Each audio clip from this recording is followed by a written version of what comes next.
Bismillahirrahmanirrahim. Assalamualaikum warahmatullahi wabarakatuh. Selamat pagi dan salam sejahtera bagi kita semua. Semoga kita semua dalam keadaan sehat walafiat. Tak lupa kami ucapkan terima kasih kepada Bapak dosen yang terhormat, Bapak Dr. Miftah Wangsada Nureja, SPDI, MPDI, yang telah memberikan kami kesempatan untuk membawakan sedikit materi mengenai agama dan masyarakat.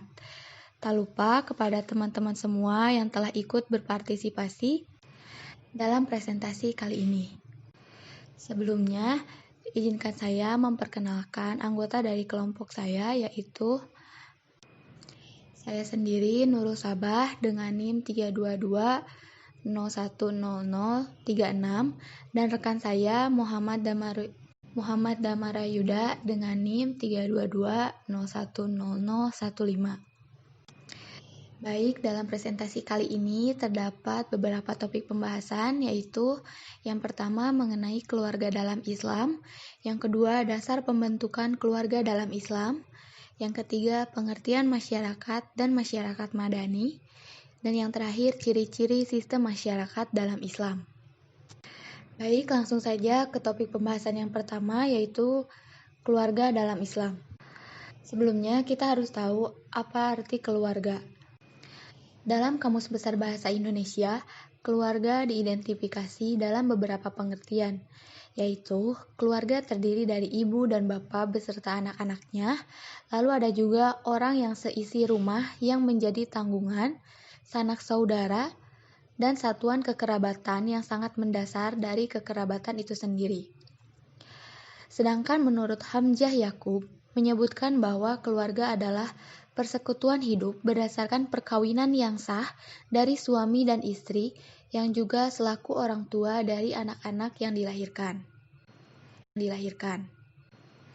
Dalam Al-Quran, kata keluarga dengan lafaz al-ahl, yang artinya ahli rumah, keluarga, atau familia, diulang dalam Al-Quran sebanyak 113 kali, dan dari 113 kata tersebut, ada yang berarti penduduk, pemilik, dan keluarga, seperti pada firman Allah, Quran Surat At-Tahrim, yang artinya, hai orang-orang yang beriman, peliharalah dirimu dan keluargamu dari api neraka.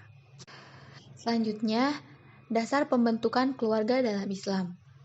Dalam Al-Quran, terdapat beberapa konsep terkait dengan keluarga, mulai dari awal pembentukan keluarga, hak, dan kewajiban masing-masing unsur dalam keluarga hingga masalah kewarisan dan perwakilan. Mozaik kehidupan tersebut tidak terlepas dari spektrum dasar, yaitu sakinah, mawadah, dan warohmah. Hakikat berkeluarga sebenarnya adalah membentuk suatu keluarga melalui suatu perkawinan yang sah antara suami dan istri untuk mendapatkan keturunan yang baik, benar, serta ada pula tujuan menurut Imam Ghazali dalam Ihlanya yang mengembangkan tujuan dari pembentukan keluarga menjadi 5, yaitu yang pertama, mendapatkan dan melangsungkan keturunan. Yang kedua, memenuhi hajat manusia, menyalurkan syahwatnya dan menumpahkan kasih sayangnya. Yang ketiga, memenuhi panggilan agama, memelihara diri dari kejahatan dan kerusakan. Yang keempat, menumbuhkan kesungguhan untuk bertanggung jawab, menjalankan kewajiban, dan menerima hak. Juga bersungguh-sungguh untuk memperoleh harta kekayaan yang kekal. Yang terakhir, membangun rumah tangga untuk membentuk masyarakat yang tentram atas dasar cinta dan kasih sayang. Lalu, apa saja prinsip keluarga dalam Islam? Dalam Islam, prinsip keluarga dibagi menjadi 2. Yang pertama, berpegang pada tauhid. Artinya, keluarga muslim dibangun berdasarkan prinsip tauhid. Setiap aktivitas pranikah, berkeluarga, dan berketurunan semuanya karena mentauhidkan Allah Subhanahu wa Ta'ala dengan tunduk dan patuh terhadap batasan syariahnya, sehingga tujuan keluarga sakinah, mawadah, dan warohmah dapat terwujud. Yang kedua, syariah menjadi batasan. Melaksanakan syariah Islam dalam rumah tangganya, mulai dari memilih pasangan, meminang, akad nikah, mencari nafkah, mengurus rumah tangga, bergaul dalam keluarga, berpakaian, makanan, minuman, ibadah, pengasuhan anak, sampai hal yang sifatnya batiniah atau akhlak dan jima. Semua dalam batasan syariah. Sedangkan untuk fungsi keluarga dalam Islam terbagi menjadi beberapa. Yang pertama yaitu fungsi biologis.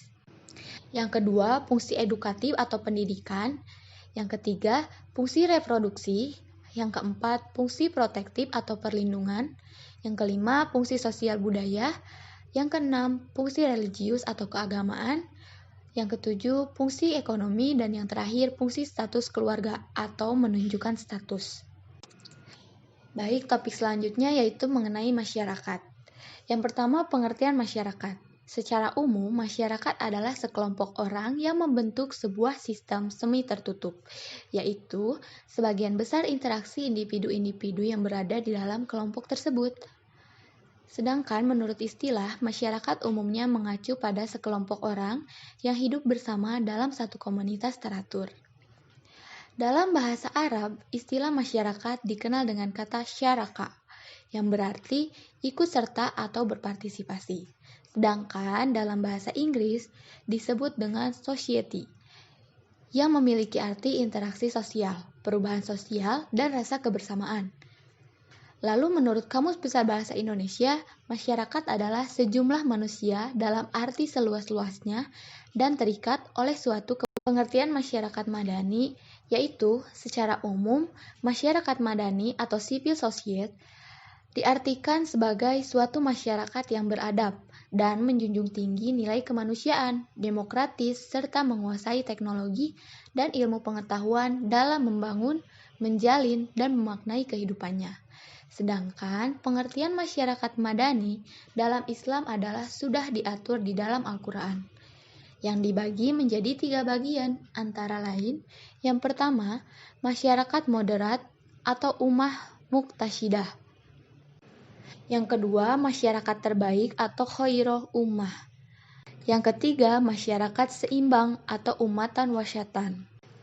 Yang ketiga, masyarakat seimbang atau.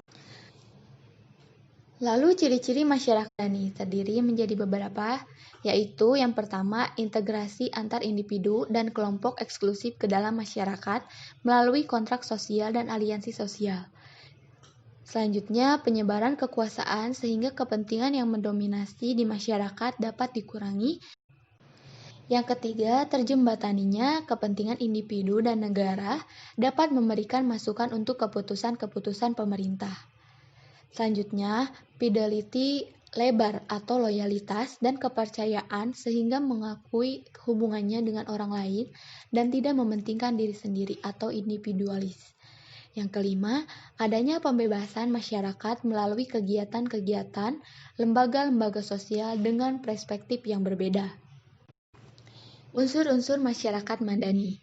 Beberapa elemen dasar yang dimiliki oleh masyarakat madani, diantaranya adanya wilayah publik yang luas, demokrasi, toleransi, pluralitas atau pluralisme, dan juga keadilan sosial.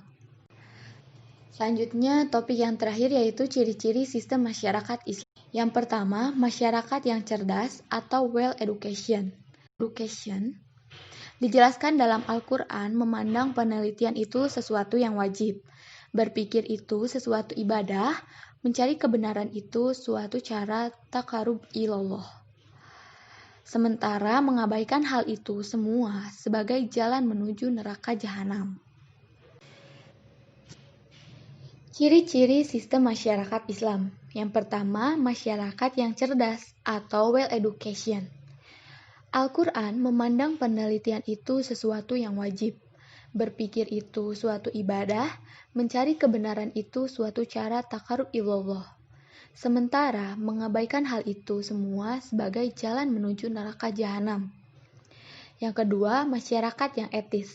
Hadis menegaskan misi Rasul untuk menyempurnakan akhlak yang mulia, maka etika Islam harus dijunjung tinggi dalam relasi sosial. Yang ketiga, masyarakat yang menghormati keagamaan.